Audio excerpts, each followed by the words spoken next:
반갑습니다. 김용민의 급등 시그널입니다.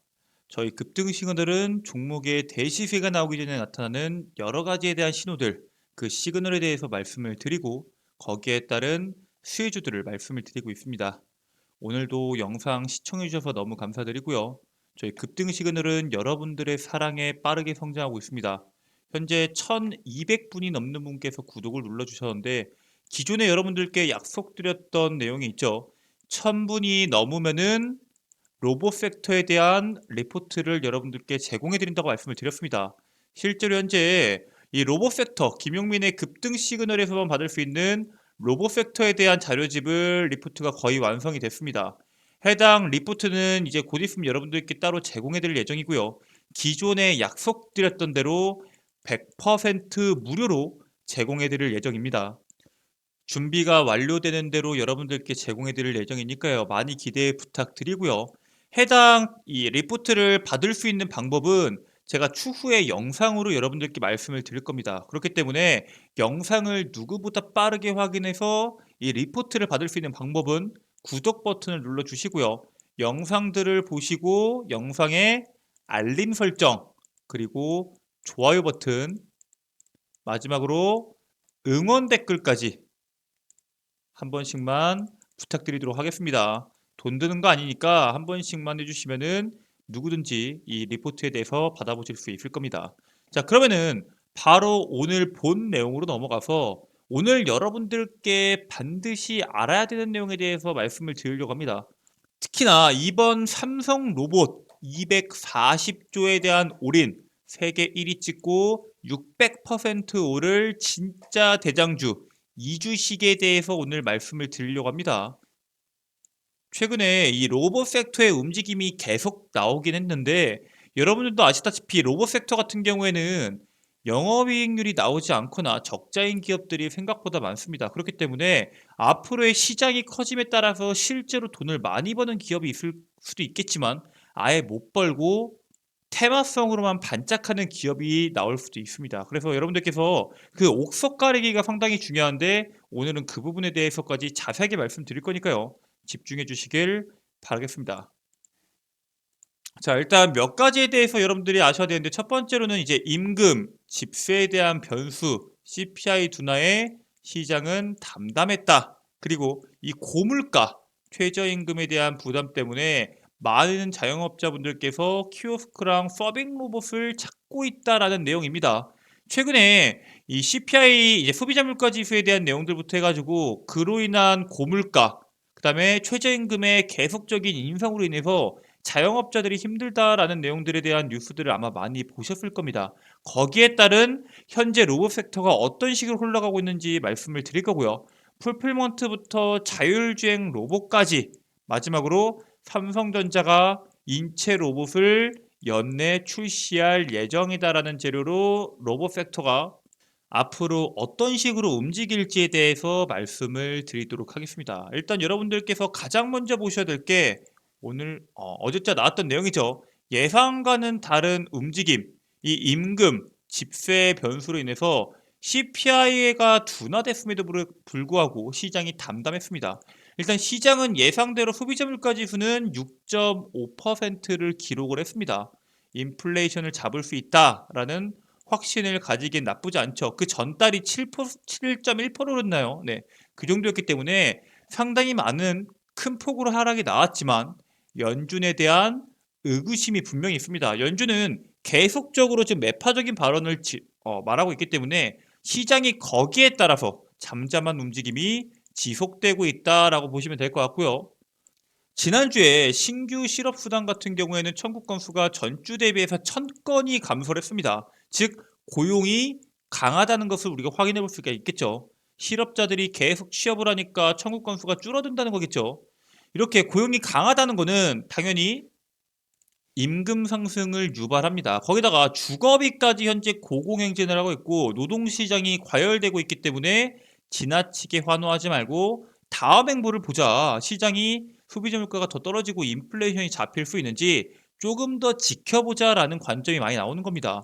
그래서 물가가 뛰고 임금도 뜁니다. 심지어 일본의 유니클로 같은 경우에는 임금이 최대 40% 인상이 됩니다. 일본 유니클로 입사 2년차 신임 점장이 월 29만 엔에서 약 39만 엔으로 거의 40%에 가까운 인상이 됐고요. 미국의 이제 임금 상승률 추이 같은 경우에는 지금 둔화되고 있는 게 맞습니다. 미국은 꺾이고 있는데 그거는 미국만 그렇고 사실상 뭐 일본이나 뭐 우리나라처럼 주변 국가들은 여전히 임금 상승률에 대한 압박을 받고 있습니다. 임금이 상승되면은 당연히 고물가로 연결된다고 말씀을 드렸죠. 그리고 일본 같은 경우에는 지금 금리를 상승시킬 수가 없기 때문에 금리 인상을 할 수가 없기 때문에 이 금리 상승을 억제하기 위한 방법 중에 하나로 국채를 매입하고 있습니다. 하루에 뭐 43조 9,651억 원이라는 엄청난 금액의 국채를 매입을 하고 있고요. 이것도 고물가로 넘어가는 것을 막기 위한 하나의 방법이라고 여러분들께서 이해하시면 될 것 같습니다. 자, 그래서 소비자 물가 지수를 잡기 위해서 전 세계가 국가들이 여러 가지에 대한 움직임이 나오고 있지만 사실 유럽이나 몇몇 국가들은 고물가에 대해서 대응을 할 수가 없습니다. 유럽의 고물가는 에너지부터 나온다고 했죠. 에너지에서 나오는 건데 지금 러시아의 천연가스나 아니면은 각종 에너지 문제 부족으로 인해서 지금 뭐 원전도 짓고 여러 가지에 대해서 에너지 확보에 힘을 쓰고 있는 상황이죠. 이 에너지 문제가 해결이 돼야지 유럽 같은 경우에는 고물가에 어느 정도 대응이 된다라고 보시면 될 것 같습니다. 자, 그러면은 계속 이렇게 고물가가 유지가 될까요? 그렇지는 않습니다. 이제 미국의 소비자 물가 지수에 대한 표를 보면은 기존에 9.1%에서 8.5, 8.3, 8.2, 7.7, 7.1 마지막으로 이번에 6.5까지 엄청난 속도로 떨어지고 있고요. 실제로 올해 4월 같은 경우에는 소비자 물가 지수가 지금 6.5에서 5%대까지 진입할 수 있을 거라고 예상하고 있습니다. 2월 달에 금리 인상이 되고 추가적으로 금리 인상 베이비 스텝을 한 번 더 한다고 하면은 기준금리가 5%대가 나올 건데 기준금리가 소비자 물가 지수보다 퍼센테이지가 높으면은 경기 침체에 빠질 수가 있기 때문에 아마 소비자 물가 지수가 5% 이하로 떨어지게 되면은 기준금리를 유지하거나 하향시키는 방향으로 갈 거라고 판단을 하고 있습니다. 그래서 2월 달 금리 인상은 이제 베이비 스텝 25bp를 예상하고 있지만 다음 CPI와 고용 지표를 확인하는 게 현재 아주 중요한 숙제 중에 하나고요. 아까 말씀드렸다시피 우리나라 최저임금이 지금 상승을 했습니다. 월 환산액, 그러니까 월 노동시간을 209시간으로 기준을 해버리면은 200만 원이 넘어갑니다. 이제는 올해보다 9만 원이 넘게 상승을 했고요. 이런 고물가에다가 최저임금 부담이 되니까 자영업자들은 당연히 키오스크나 서빙 로봇을 이용해서 이 문제, 이 고물가를 해결하려고 합니다. 한국 편의점주 협의회는 편의점은 이미 오래전부터 최저임금 지급의 능력이 한계에 달했다며 최저임금이 상당히 비싼 것도 있고 거기에 따른 수익이 안 나오는 것에 대한 문제점에 대해서 불만을 표출하고 있는 거고요. 고임금으로 부담감을 느끼는 자영업자들이 로봇 도입을 계속하고 있기 때문에 이 개발이 빨라지고 일상생활의 침투가 더 빨라질 전망입니다. 그래서 인건비를 줄이기 위해서 뭐 소매업, 숙박업, 음식, 주점업 등 세계 업종의 키오스크 도입 사업체는 4만 개가 넘어요. 우리가 카페를 가거나 음식점을 가거나 어딜 간다고 하더라도 키오스크가 대신 주문을 받죠. 뭐 식당만 하더라도 식탁마다 주문할 수 있는 키오스크가 있는 게 있고요. 카페는 말할 것도 없고요. 뭐 햄버거부터 해가지고 이런 음식업 쪽에서는 간단한 주문 같은 경우는 키오스크를 도입해가지고 인건비를 줄이고 있습니다. 실제로 편의점 같은 경우에는 키오스크를 이용해서 무인 편의점이 엄청나게 증가하고 있습니다. 사람을 대체하고 있고요. 그만큼 편의점에서 알바하던 인원들은 일자리를 잃게 되는 거겠죠. 무인 편의점이 지금 3,300개를 돌파해서 2년 동안 499개, 거의 500개에서 3,300개로 6배가 폭증을 했습니다. 엄청난 속도로 폭증을 했고요. 사실 최근에 구인난에 대한 이야기도 계속 나오고 있죠. 우리나라가 인구 절벽이다부터 해가지고 일할 사람이 없다 뭐 이런 내용들이 나오면서 구인난에 대한 문제도 로봇이 해결을 해주고 있다라고 볼 수 있습니다. 특히나 이 편의점의 키오스크 이런 거와 같은 간단한 업무나 아니면 단순한 서빙 업무 같은 경우에는 서빙 로봇이 도입됐을 때 사람이 했을 때랑 엄청나게 불편할 정도로 큰 차이가 나진 않거든요. 사람이 이야기를 듣고 주문하는 거랑 직접 손님이 키오스크로 버튼을 눌러서 주문하는 거랑 사실 크게 차이 없기 때문에 인건비 절약에는 아주 효과적이고 그렇기 때문에 더욱더 빨리 도입이 되고 있는 겁니다. 자, 그래서 경쟁 성장률이 지금 이렇게 낮게 나오고 있는데 이런 상황 속에서 당연히 인건비나 이런 문제를 줄이기 위해서 이런 시도가 지속될 거고요. 거기에 따라서 우리가 예상했던 것보다는 더 빠르게 로봇 산업의 흐름이 변화할 것이다 라고 판단을 하고 있습니다. 물론 지금 우리가 로봇 시장을 전 세계적으로 봤을 때랑 우리나라만 봤을 때랑 차이점이 있습니다. 글로벌에 대한 서비스 로봇에 대한 내용들을 보면은 물류가 가장 많고요. 그 다음이 가정, 의료 순인데 우리나라 같은 경우 어떤가요? 우리나라에서 가장 로봇 비중이 높은 게 뭐가 있어요? 뭐 로봇 청소기 이런 것들이 있죠. 가사용 로봇이 비중이 가장 높습니다. 일단 물류 쪽 같은 경우에는 최근에 이제 커지고 있는데 스마트 물류에 대한 동향, 풀필먼트부터 자율주행 로봇까지라는 내용이죠. 그러니까 이커머스 시장이 상당히 커졌잖아요. 코로나로 인해서 사람들이 집 안에서 온라인으로 주문 같은 것을 상당히 많이 하게 됐고요. 거기에 따라서 주문량이 늘어나는 만큼 스마트 물류 시장도 급격하게 성장을 진행을 하고 있습니다. 자, 그래서 실제로 이 스마트 물류 시장이 커지면서 뭐 물류를 전문적인 업체가 하나가 뭐 물건을 판매도 대신해주고 아니면 위탁을 받아서 배송, 보관, 포장, 배송, 뭐 재고 관리, 교환 환불까지 거의 모든 과정들을 담당해주는 물류 일괄 대행 서비스도 현재 진행이 되고 있고요. 거기 이 단순한 업무 자체를 누가 하냐? 이 IT 기술과 시스템이 접목되면서 이 물류 관련된 게 굉장히 스마트화됐습니다. 그래서 자율주행 로봇이 이런 물류들을 관리를 해서 물류비나 인건비를 절약하고 효율성을 증대시키는 방향성으로 가고 있습니다. 자, 근데 생각해 보면은 이커머스 시장이 지금보다 커지면 커졌지 줄어들진 않거든요. 사람들이 가만히 앉은 자리에서 주문을 하고 그 주문한 상품이 상당히 빠른 속도로 우리 집 문 앞까지 이동되는 이 편리한 과정을 다시 과거로 돌아가서 오프라인으로 나가서 물건을 사서 그 무거운 걸 들고 집 앞으로 오는 시장이 되지 않을 거란 거죠. 이커머스 시장이 커지면은 당연히 그 효율성이 커집니다. 효율성이 좋아지는 만큼 거기에 따른 물류 로봇, 자율주행 로봇이 더 많이 필요해질 수 있는 확률이 높아진다라는 걸 여러분들께서 이해하셔야 되고요. 이미 사실 아마존에서는 사용이 되고 있습니다. 아마존 물류창고 로봇팔인 스페로입니다. 네. 자, 이렇게 말하면 이 스페로가 도대체 뭘 하느냐, 얘 역할이 뭐냐, 얘가 얼마나 많은 일을 하는지에 대해서 모르시는 분들이 많을 겁니다. 그래서 그 부분에 대해서 말해보자면 일단은 이 스페로 같은 경우에는 이 재고 상품들이 쌓여 있을 거 아니에요. 이 재고 상품들이 쌓여 놓여 있는 것들을 보관하면서 고객들이 주문을 한 것을 개별 상품으로 선택을 해서 옮기는 이 주문 이행 프로세스가 아주 간소화되어 있다는 장점이 있고요. 이 컴퓨터 비전과 인공지능을 이용해서 아마존에 엄청나게 많은 물류들이 있을 거네요. 100개, 200개가 아니라 수백만 개에 달하는 상품을 인식을 해서 옮기는 강점이 있습니다. 그래서 실제로 지난해 전 세계 아마존 직원들이 약 50억 개에 대한 패키지, 그러니까 하루에 1,300명 개 이상의 패키지를 선택하고 보관하고 처리하는 작업을 하는데 그거를 스페로 로봇이 도와준다. 당연히 직원들의 이 반복적인 업무가 줄어들겠죠. 직원들의 반복적인 업무가 줄어든다는 건 뭐예요? 업무의 효율이 올라가기 때문에 더 많은 인력이 필요하지 않는다. 즉 인건비를 줄일 수 있는 하나의 방법 중에 하나다라고 보시면 될 것 같고요. 그리고 단순히 입력하는 것만 하는 게 아니라 모든 제품에 대한 재고를 파악할 수는 없습니다. 근데 이거는 어차피 사람도 마찬가지죠. 근데 이거는 무려 65%에 달하는 것들을 식별할 수가 있고요.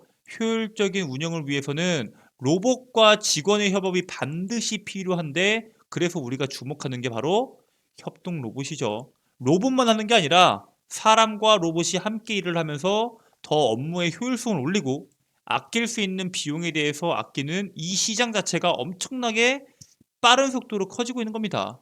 자, 그리고 이게 단순히 아마존에서만 그런 게 아니라 이미 국내에서도 도입이 됐습니다. 안전 서비스 로봇인 스팟이거든요.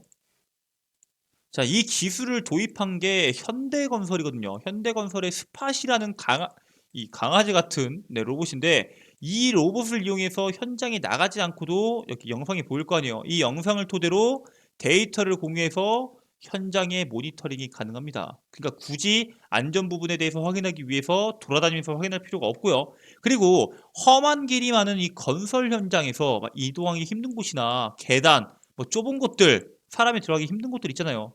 그런 부분조차도 어려운 사각지대로 이동할 수 있다는 아주 강한 강점을 보유하고 있는 게 이 로봇의 특징입니다.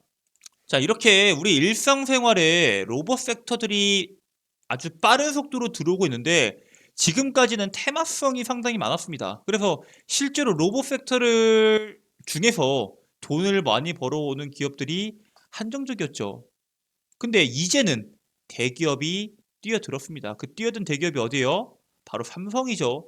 삼성이 이번에 인체 보조 로봇을 연내에 출시하겠다. 그러면서 일상생활부터 산업까지 로봇이 빠르게 침투를 하고 있습니다. 그래서 기업들의 로봇 상용화와 삼성의 인체 보조 로봇이 출시가 예정입니다. 그래서 이 삼성 같은 경우는 최근에 이 지분 투자를 했죠. 레인보우 로보틱스. 여러분들이 잘 아시는 기업인데 이후에 또 다른 로봇에 대해서 M&A를 언급을 했습니다. 즉 레인보우 로보틱스에 대한 지분을 10% 가까이 뭐 500억 가까이 뭐 돈을 투자했다. 이런 것만으로도 로봇 시장이 들끓었는데 이번에는 M&A에 대한 언급이 진행되면서 로봇 섹터에 대한 관심이 지속될 겁니다. 한중희 부회장이 말하기를 곧 대형 M&A를 기대해도 된다. 이런 이야기를 했습니다. 물론 이 보안 때문에 말할 수는 없지만 대형 M&A를 기대해도 된다라고 말을 했고요. 원래 이게 2021년도부터 이재용 회장이 부회장일 때부터 뭐 3년간 로봇이나 인공지능이나 여러 가지 분야에 반도체 분야에 240조 원을 투입하겠다고 언급을 했었는데 어떻게 됐어요? 작년에 CES 2021년 CES 이후에 뭐 러시아 우크라이나 전쟁부터 해가지고 중국의 록다운 미중 무역 분쟁부터 해가지고 너무나도 많은 일이 있었죠. 그렇기 때문에 이게 지연되고 있었는데 이번에 이재용 회장의 그 약속을 이행하는 시기가 거의 왔다라고 보시면 될 것 같습니다. 자, 근데 이번에 곧 대형 M&A가 어디가 될지 모를 거 아니에요, 우리가. 자, 근데 우리가 예상을 했을 때 지금까지 삼성전자와 M&A 이슈가 있었던 기업들을 보자고요. 우린 PTS가 있었습니다. 얘는 기어나 감속기 전문 업체고요. 슈림 로봇, 산업용 로봇과 지능형 로봇을 같이 사업을 영위하는 기업입니다. 해성 TPC는 특수감속기로 기어 전문 제조 기업이고요. RS 오토메이션도 산업용 제어 솔루션 제조입니다. SPG 시스템 같은 경우에는 로봇 자동화 시스템, 뭐 스마트 팩토리, 소프트웨어, 그리고 스맥 같은 경우에는 공작 기계, 자동화 장비, 로봇 등을 제조하는 기계 사업 기업입니다. 물론 이 밖에도 주목받았던 종목군들이 몇 개 있지만 이 전반적인 내용을 봤을 때 여러분들이 눈치채는 내용이 있을 수 있습니다. 바로 산업용 로봇, 그리고 그 산업용 로봇 중에서 협동 로봇에 대해서 주목할 필요가 있습니다. 지금까지 주목받았던 종목군들 보면은 바로 이 협동 로봇에 영향을 갈 수 있는 종목군들, 그리고 이번에 지분 투자한 레인보우 로보틱스도 협동 로봇 전문 기업이죠. 이 협동 로봇 같은 게 2020년 1조 600억 원 시장에서 2025년 6조 4,500억 원으로 단기간에 6배 성장하는 로봇 섹터에서 성장 속도가 빠른 산업입니다. 왜냐면은 이미 산업용 로봇이 발전한 상태에서 이 산업용 로봇의 비중이 협동 로봇으로 넘어가기 때문에 그런 거예요. 자, 그리고 지금 탈세계화가 진행이 되고 있죠. 리쇼어링 정책으로 수많은 공장들이 지금 생겨나고 있습니다. 당장 미국만 하더라도 미국 내에 엄청나게 많은 공장들과 우리나라 뭐 LG 에너지 솔루션부터 해가지고 엄청나게 많은 기업들이 미국에다가 IRA 법안을 위해서 공장을 짓고 있습니다. 그 안에 들어가는 부품들, 그 안에 들어가는 로봇들이 협동 로봇이 될 수 있는 확률이 아주 높고요. 그렇기 때문에 현대도 삼성도 다 로봇 섹터에 심혈을 기울이고 투자를 하는 겁니다. 그렇기 때문에 이 인건비를 줄이기 위해서는 협동 로봇이 반드시 필요하다라고 보시면 됩니다. 자, 그리고 인구 절벽이죠. 우리나라는 지금 현재 한 명도 제대로 안 낳습니다. 출산율이 한 명이 안 돼요. 시간이 지나면 지날수록 구인난이 생길 수밖에 없고요. 그 구인난을 대비하기 위해서라도 기술 개발이 지금 가속화가 되고 있습니다. 지금뿐만 아니라 전기차 시장이 확대됨에 따라서 이 조립이나 아니면 단순 노동 같은 경우에는 노동비를 줄여야 돼요. 영업이익을 극대화시키기 위해서는 노동비를 줄여야 되고요. 실제로 GM의 창원 공장 같은 경우에는 작년부터 부인 공장 진행이 되고 있죠. 조립을 로봇이 이미 하고 있는 그런 흐름이 나오고 있습니다. 자, 그렇기 때문에 여러분들이 지금 상황에서 주목하셔야 되는 게 바로 산업용 로봇 중에서도 협동 로봇을 봐야 되는데 서비스 로봇을 봐도 됐고 협동 로봇을 보셔야 되는 상황이 맞습니다. 자, 근데 그럼 이 수많은 협동 로봇 중에서 내가 어떤 종목을 봐야 되냐? 내가 어떤 종목을 봐야지 수익을 극대화할 수 있냐라고 물어보신다면은 오늘 제가 준비한 종목을 확인하시길 바라겠습니다. 첫 번째 종목은 뉴로메카입니다. 뉴로메카는 이제 LG전자랑 치킨 로봇 사업을 같이 진출한다. 치킨 기업과 기술 협약을 맺은 기업이고요. 뉴로메카 같은 경우에는 기술력이 아주 뛰어납니다. 2020년도 로봇 분야에서 예비 유니콘으로 선정이 됐던 기업 중에 하나고요. 교촌치킨, 고피자, 고속도로 휴게소 등 협동 로봇을 공급하는 기업입니다. 자, 그리고 여러분도 아시다시피 우리나라에서 가장 많은 것들 세 개 크게 꼽아보라고 하면은 커피숍, 치킨집, 그리고 뭐 교회 뭐 이런 식으로 뽑히잖아요. 그 중 하나인 치킨집에 들어가는 치킨 로봇 사업이기 때문에 자영업 하시는 치킨 관련된 업종의 사람들, 자영업자부터 수요가 상당히 클 것으로 예상이 됩니다. 그리고 2024년도 포항의 제2공장과 3공장을 증설할 계획을 갖고 있고요. 18,000여 대로 생산이 증가될 기대감을 가지고 있는 기업입니다. 그렇기 때문에 뉴로메카 반드시 보셔야 되는 종목 중에 하나다라고 말씀을 드리고요. 두 번째 종목은 유일 로보틱스입니다. 이 종목도 마찬가지로 최근에 에이스 로보테크와 협동로봇 EC66을 납품을 했습니다. 지난해 12월에 1차를 납품을 했고요. 그리고 2차 납품으로 다가오는 3월 30일까지 3차 납품까지 3번의 납품이 진행이 됩니다. 그래서 이 간격을 보면은 작년 12월에 1차, 그다음 지금 1월이죠. 1월에 2차, 그다음에 3월 달에 3차를 납품한다. 그리고 로봇과 키오스크 기술을 통해서 지금 현재 1인 창업자가 엄청나게 증가하는 시점이라고 말씀을 드렸습니다. 그런 시점에서 이런 푸드테크 같은 경우에는 당연히 수혜를 볼 수밖에 없고요. 유일 로보틱스도 마찬가지로 치킨을 튀기는 기술력을 갖고 있습니다. 그래서 이 치킨을 튀길 때 4구를 이용하면은 한 마리 튀기는데 3분밖에 안 걸리고요. 6구를 이용할 경우 이제 치킨 한 마리 튀기는데 2분밖에 안 걸리는 기술력을 갖고 있습니다. 당연히 효율성이 높게 나올 수밖에 없겠죠. 그래서 여러분들은 이런 일상생활에 빠르게 침투하는 종목군들 위주의 투자를 진행하시라고 말씀을 드리겠습니다. 네, 오늘 준비한 내용은 여기까지입니다. 여러분들께 이제 로봇 산업에 대해서, 로봇 섹터에 대해서, 로봇 종목에 대해서 말씀을 드렸는데 아마 이해가 안 가시거나 하시는 분들이 계실 수 있습니다. 그래서 그런 분들을 이해하기 쉽게 도와드리기 위해서 이 리포트가 완성이 된 겁니다. 이 김용민의 급등 시간에서만 볼 수 있는 로봇 섹터에 대한 리포트고요. 이 리포트는 기존에 말씀드렸던 대로 100% 무료로 제공이 됩니다.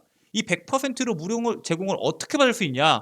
추후에 제가 영상에서 말씀을 드릴 거고요. 그 영상을 확인하기 위해서는 구독 버튼을, 좋아요 버튼을, 마지막으로 알림 설정을 반드시 하셔야 된다. 마지막으로 응원 댓글까지 한 번씩만 부탁드리겠습니다. 어차피 돈 드는 거 아니니까 한 번씩만 부탁드리고요. 여러분들이 이거를 토대로 다들 높은 수익률, 2022년도에 손실봤던 모든 손실을 수익으로 돌려서 나오시길 바라겠습니다. 끝까지 시청해주셔서 너무 감사드리고요. 저는 내일 더 좋은 내용으로 찾아뵙도록 하겠습니다. 끝까지 시청해주셔서 감사합니다.